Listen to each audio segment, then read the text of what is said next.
Hi, in this video, I'm going to give you 6 simple tips in 6 minutes for your curly hair journey. I'm Christina Michelle, and if you're new here, go ahead and click that subscribe button. So, 6 simple tips in 6 minutes. Alright, so let's get started. So tip number 1 is a hard one, and that is that you have to admit that you have heat damage. This tip right here was very difficult for me. Years ago, my sister told me I had heat damage. I didn't believe her. I wasn't trying to hear it. I was actually offended and very defensive about it. Like, you telling me I got heat damage? Girl, stop. No, I don't. Until years later, I came to the realization and I admitted to myself that, you know what? I do have heat damage, right?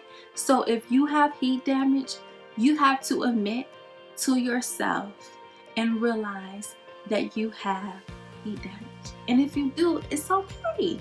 It is all right, because tip number 2 will fix that for you.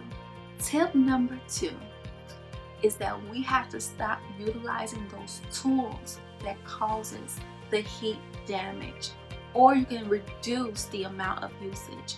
Yes, that's our flat irons and that's our blow dryers. Years ago, I used to flat iron and blow dry my hair monthly. Now I only do it once or twice a year. If that's too extreme for you, you can do it at your own pace.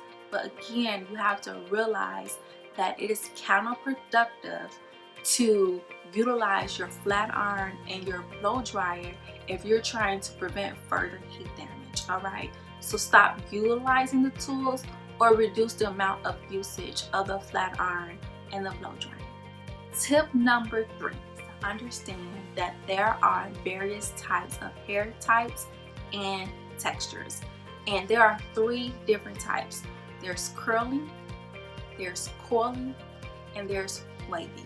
I believe my hair is in between wavy and curly-ish, but ultimately you have to understand that there are various types, and you have to know what type of hair you have so that you won't have to compare your hair with other people.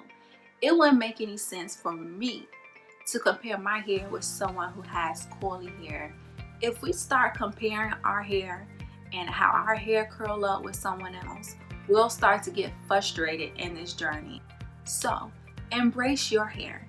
Embrace your hair type and embrace your hair texture. Tip number 4 is that you have to find a hair product that works best for your hair, and understand that sometimes you may have to switch up products. Years ago, I used to use VO5. I loved VO5. VO5 was my go-to product, the shampoo and the conditioner, especially the conditioner, until one day I was washing my hair and my hair felt so rough. So I switched products. I switched to Pantene Pro V. I love Pantene Pro V. I love their shampoo and I love their conditioner. Until one day I was shampooing my hair, put conditioner in my hair, and again my hair felt so rough. So apparently my hair was no longer taken to the product. So I had to switch products again, and now I'm utilizing Shea Moisture products, and I love their products and my hair love their products as well. To know what type of hair care products to use for your hair, you have to know what your hair type is and what your hair texture is. Tip number 5. Now, tip number 5 is the most important tip of them all. So pay close attention. Very close attention. And that is, you know that hair comb you got that's in that drawer? Throw it away. Yes, throw that comb away. What am I supposed to use, Christina, to comb my hair? Your hands. Yes. Start finger combing your hair.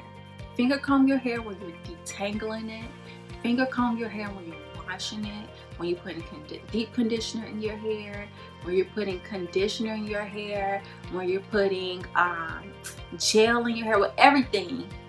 Finger comb your hair. So finger comb your hair. You should not be using a comb when you're washing your hair and when you are putting conditioner in your hair or any type of product in your hair, especially when it's wet. Because a comb, well, first of all, your hair when it's wet is at its most fragile state. And a comb puts so much stress in your hair and disrupts the curl pattern. So if you want your curls to pop, stop using the comb and start finger combing your hair. So tip number 6, that you have to get frequent trims. Trims promote hair growth and allows your curls to look at its most healthiest state. So trim your hair as frequent throughout the year as you can. All right, so that's it. 6 tips in 6 minutes. If this video or if these tips were very helpful for you, don't forget to like this video, don't forget to subscribe, and don't forget to share the experience. Thanks for watching. Bye.